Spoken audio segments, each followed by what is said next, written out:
Hey guys, how's it going? I'm on a live stream. I haven't been live for a long time, so I'm kind of excited about this. So I'm trying to refresh this window. Kind of excited about being on a live stream. I haven't done it for a bit.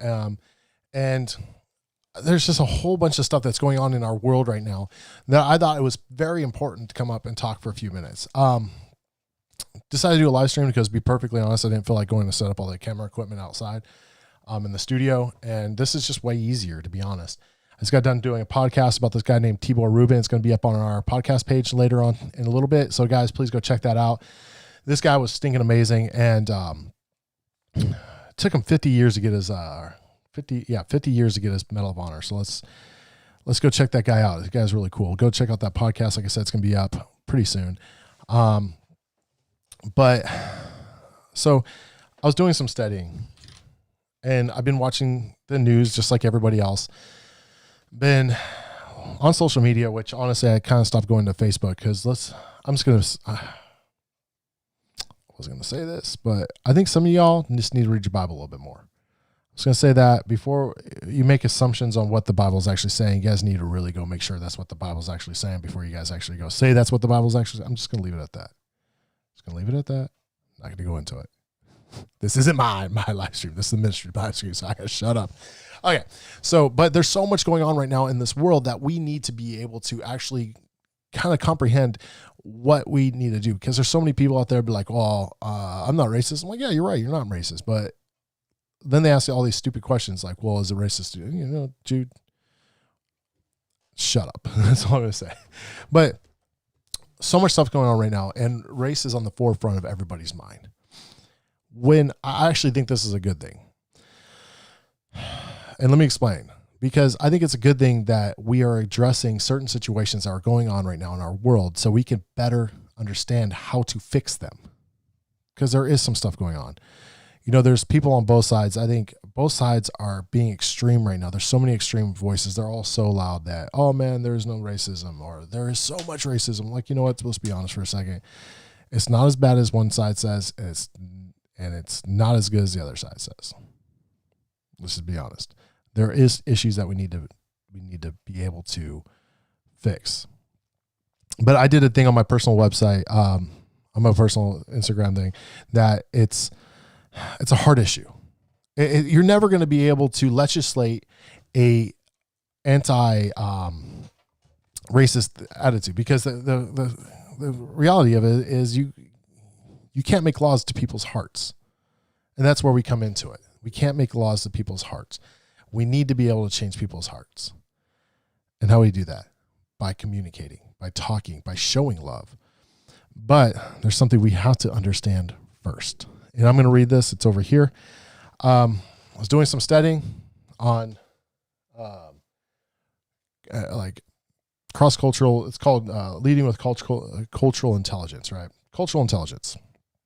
Basically saying you have the ability to, you don't have to understand the culture, but you have the ability to adapt and be able to look at the culture in a very real way. And that's what we're going to talk about real quick. It's this, well, that just fell. It's written by David Livermore, some smart dude. Not going to lie. It's called Leading with Cultural Intelligence. And he writes this, and I wanted to read this because it's super pertinent with what we're going on right now. We all have unconscious bias towards certain groups of people. These stem from our earliest... It finally fell all the way on the ground. Let me start that over. We all have unconscious bias towards certain groups of people. These stem from early socialization of our brains. Are wired to view a certain group of people as foes. The activation in the brain is automatic, but the key is whether we act on those biases or uniformly apply them to anyone from a group.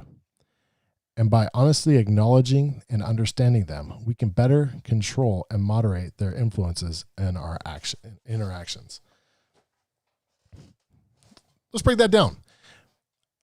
We all have bias towards people. Every single person has a bias until we can uniformly take that bias away.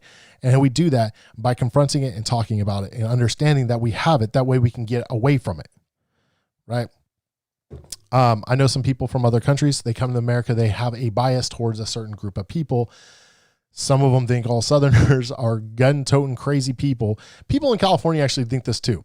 I told people I was moving to Tennessee from California. They're all, oh my gosh, dude.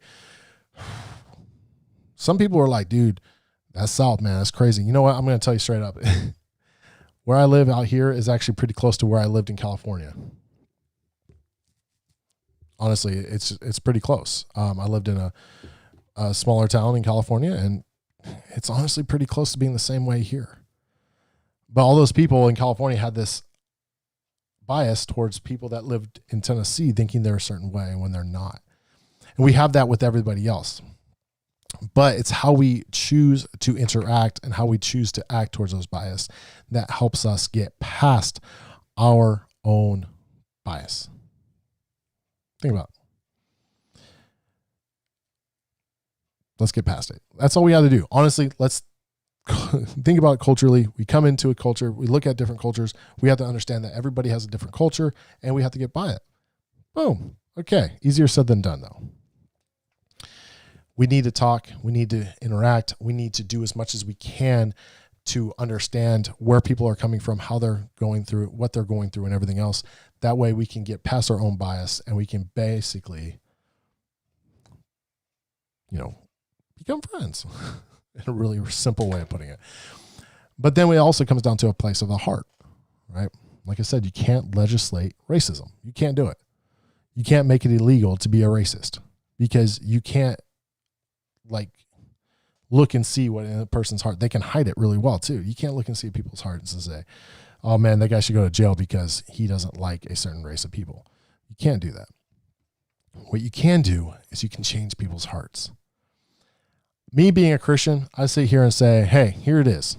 How we change people's hearts. We share the love of Jesus, right? Jesus was directly against racism. It is in the Bible. I'm going to tell you right now, it's in the Bible. If you go look up the Samaritan woman at the well, Jews hated Samaritans. Jews hated it. Where did Jesus go? He went straight to where the Jews wouldn't go, and he went straight to a person that the Jews hated.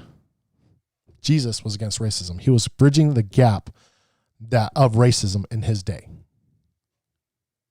Straight up. So as a Christian, we should be doing the same thing. We are to follow Christ. What are we supposed to do? Directly attack racism. Directly attack anything that goes against the gospel. Jesus was against racism. Jesus went straight up and confronted it, just like we should be doing too. How do we do that? We reach across this gap. We go across and we talk to people. We make a point to go and interact with people that are different from us. Seems simple, right? I was very blessed. I lived in Southern California.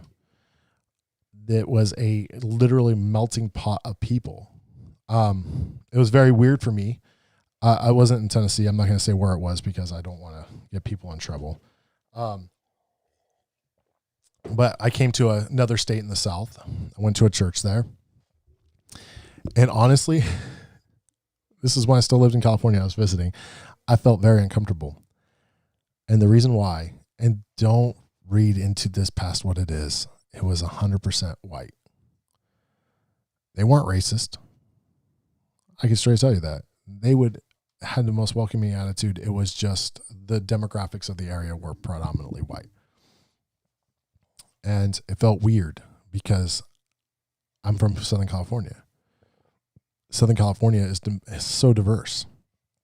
I'm used to having people from, of Latin descent being there, African Americans being there, Chinese, Asian, let's just throw all Asian cultures there.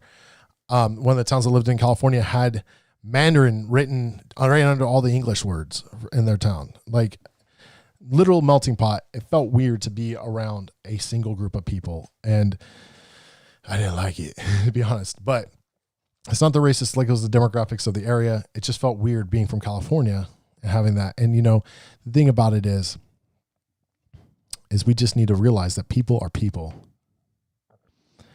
You know, Jesus didn't say, for God so loved the world that he came to save the Jews, the whites, the blacks, the Asians, anybody. He said, for God so loved the world that he gave his only begotten son. He came to save the world, not just one set of people.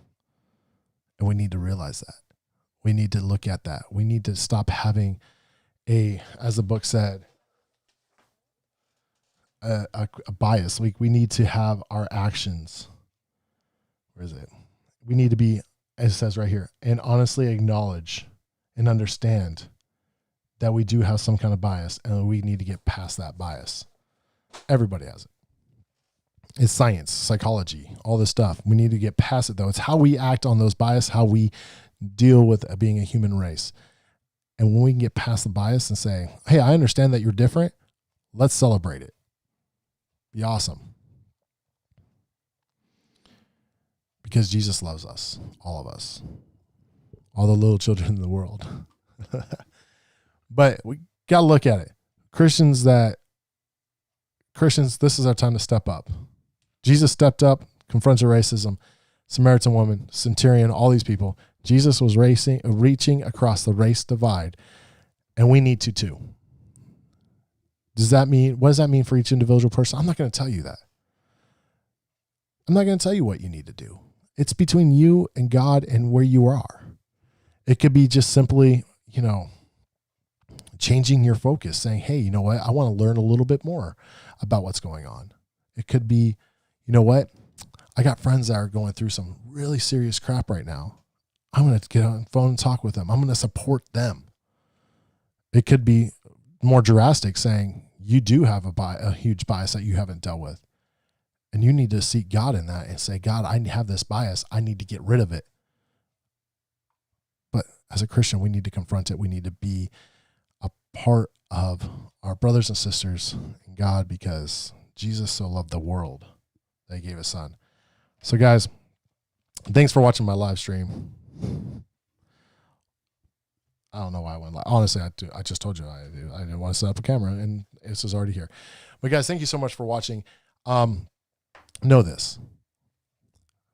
People, we need to stop. Here we go. We need to stop expecting people to have the worst intentions and give the people the benefit of the doubt and say that they might have the best intentions. Sometimes our best intentions go horribly wrong and we just crash and burn, right?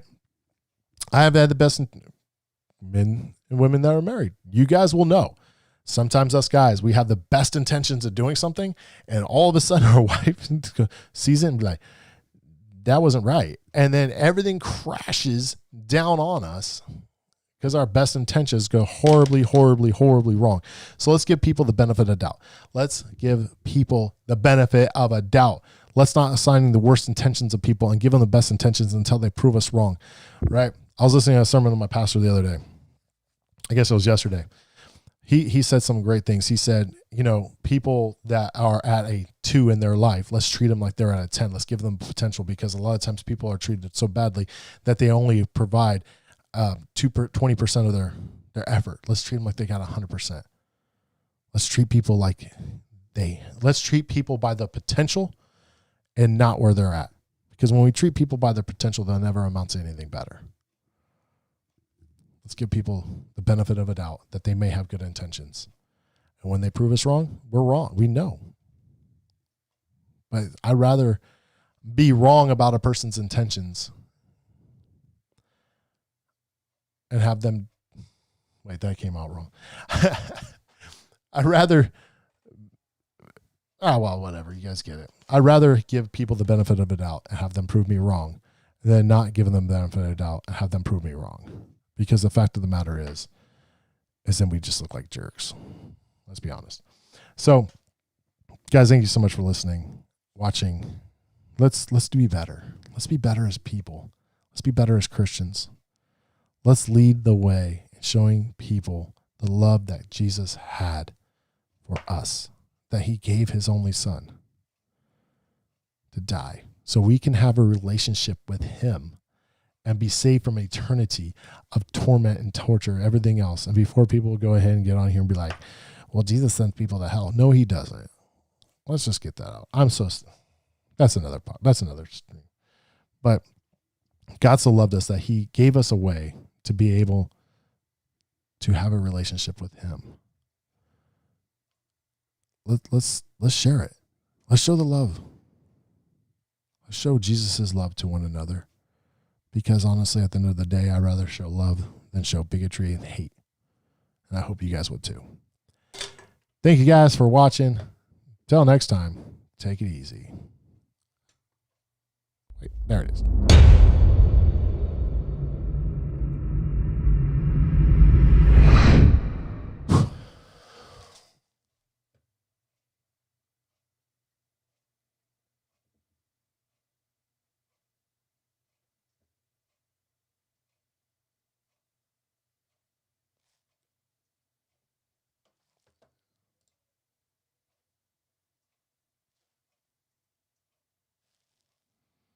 Oh, I'm not stopping the recording. I hit the wrong freaking button. That's awesome. Okay, let's hit the outro button again.